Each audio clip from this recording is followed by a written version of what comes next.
مصر احتلت ليبيا، الجيش المصري احتل ليبيا. ده كلام مين؟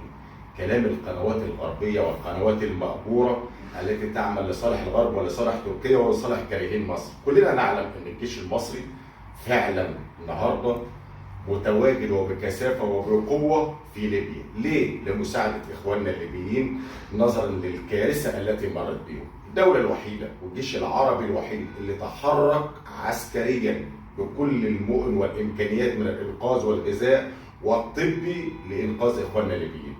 الأسطول البحري المصري المتواجد في شمال البحر المتوسط لحماية شمال مصر من التواجد التركي، لو كلكم فاكرين قطع رجل تركيا من تواجدها في البحر المتوسط للترقيب عن الغاز والنفط، كلنا عارفين الكلام ده. وقطع رجلهم من تركيا. مصر من البدايه قالت لك ليبيا خط احمر.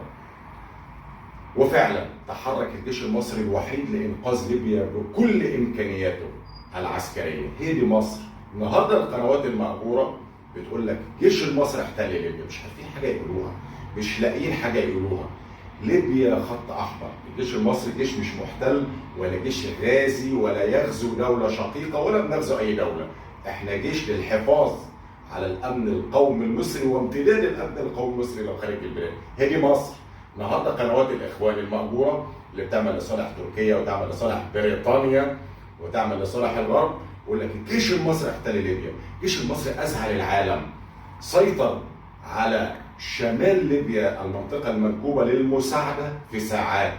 هو الجيش المصري أقوى جيش عربي في الشرق الأوسط في القارتين آسيا وأفريقيا.